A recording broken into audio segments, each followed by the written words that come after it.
बिहार में एनडीए गठबंधन को बड़ा ही करारा झटका लगने वाला है, क्योंकि एनडीए गठबंधन के कई ऐसे उम्मीदवार हैं जिन्हें एक बार फिर से मौका दिया गया है।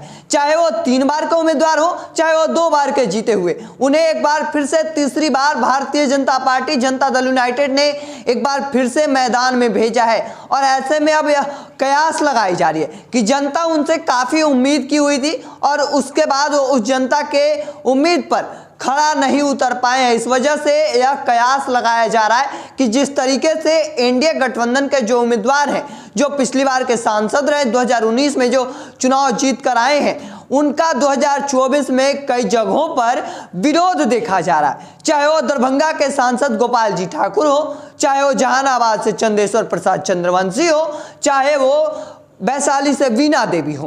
कई ऐसे उम्मीदवार हैं जिनका उनके ही क्षेत्र में विरोधाभास देखा जा रहा है।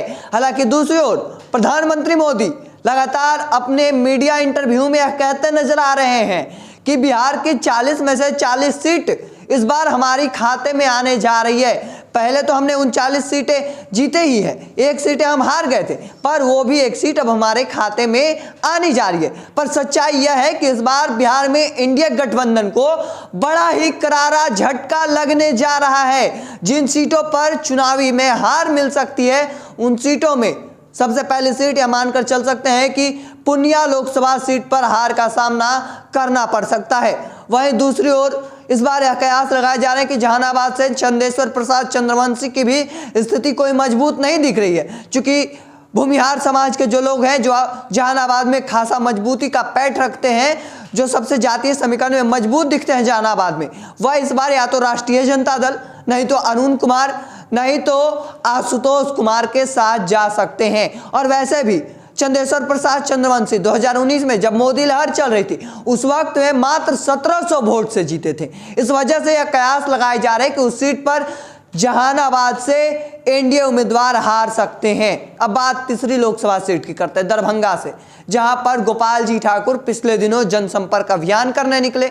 मोटरसाइकिल पर बैठकर अपने लोगों से जनसंपर्क कर रहे थे और इस दौरान उन्हें काला झंडा दिखाया गया था और जिसके बाद वहां पर भी गोपाल जी ठाकुर को काफी विरोध झेलना पड़ा था। और ऐसे में खबर निकलकर सामने आ रही कि 4 तारीख को प्रधानमंत्री मोदी भी दरभंगा में जनसभा करने जा रहे हैं। अब देखना होगा कितनी भीड़ प्रधानमंत्री मोदी की जनसभा में देखने को मिलती है, क्योंकि कई ऐसे क्षेत्र हैं जहां पर लोग प्रधानमंत्री मोदी को तो चाहते हैं, पर वहां के स्थानीय उम्मीदवार को नहीं चाह रहे, क्योंकि उन्होंने कामकाज नहीं किया है और उनसे काफी उम्मीदें लगाई गई थी। और यही बड़ी वजह है कि जो 40 की 40 सीटें का दावा किया जा रहा है, वह बिहार में एनडीए गठबंधन को नहीं मिलने जा रहा है। दूसरी ओर उपेंद्र कुशवाहा, सम्राट चौधरी, जो कुशवाहा वोट बैंक को बीजेपी में ट्रांसफर कराने में असफल हो रहे हैं। और यही बड़ी वजह है कि औरंगाबाद में उपेंद्र कुशवाहा को भी आपने देखा था किस तरीके से वहां पर लोगों ने कह दिया था कि आप आए, अच्छी बात है, लेकिन आपको वोट नहीं दिया जाएगा। हालांकि बाद में कहा जा रहा था कि उपेंद्र कुशवाहा को नहीं दिया जा रहा है, बल्कि वह वीडियो